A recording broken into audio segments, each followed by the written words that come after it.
মিষ্টি ও ঝালকুলি, সুন্দরী ডিম, ঝিলমিল, ঝিনুক, বাবুই আর পায়েস। নামেই নয়, স্বাদেও বিচিত্র এসব পিঠা। আর সেই সঙ্গে নজর কেড়েছে শিক্ষার্থীদের হাতে তৈরি বাহারি স্টল। পুরনো শাড়িকে নতুন রূপ দিয়ে, মায়েদের ব্যবহৃত শাড়ি দিয়ে ত্রিভুজাকৃতির স্টল বানিয়েছে শিক্ষার্থীরা। পঞ্চম থেকে দশম শ্রেণীর শিক্ষার্থীদের ৬টি স্টলে বিভিন্ন রঙের শাড়ির সাজে সাজানো ছিল নানান রং ও স্বাদের পিঠাপুলি আর পায়েস।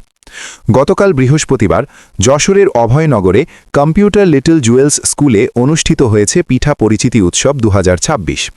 সকাল ১১টার দিকে স্কুল চত্বরে দিনব্যাপী এ উৎসবের উদ্বোধন করা হয় ফিতা কাটা ও কেক কাটার মধ্য দিয়ে। স্কুলের চেয়ারম্যান আমিনুর রহমান খান বাবুর সভাপতিত্বে ও অধ্যক্ষ মাহফুজা বেগমের সঞ্চালনায় উদ্বোধনী অনুষ্ঠানে উপস্থিত ছিলেন নওয়াপাড়া মহিলা কলেজের সহকারী অধ্যাপক জান্নাতুন নাইম, নওয়াপাড়া প্রেস ক্লাবের সভাপতি এস.এম. মুজিবুর রহমান সহ স্থানীয় গণ্যমান্য ব্যক্তিবর্গ। পিঠা উৎসব নিয়ে সন্তোষ প্রকাশ করে নওয়াপাড়া প্রেস ক্লাবের সভাপতি এস.এম. মুজিবুর রহমান বলেন, এ ধরনের আয়োজন শিক্ষার্থীদের দেশীয় সংস্কৃতির সঙ্গে পরিচিত করে। প্রতিটি শিক্ষা প্রতিষ্ঠানে এমন উৎসব হলে নতুন প্রজন্ম আমাদের প্রাচীন ঐতিহ্যকে জানবে আর তা সংরক্ষণেও এগিয়ে আসবে। ডেস্ক রিপোর্ট, অভয়নগর সংবাদ।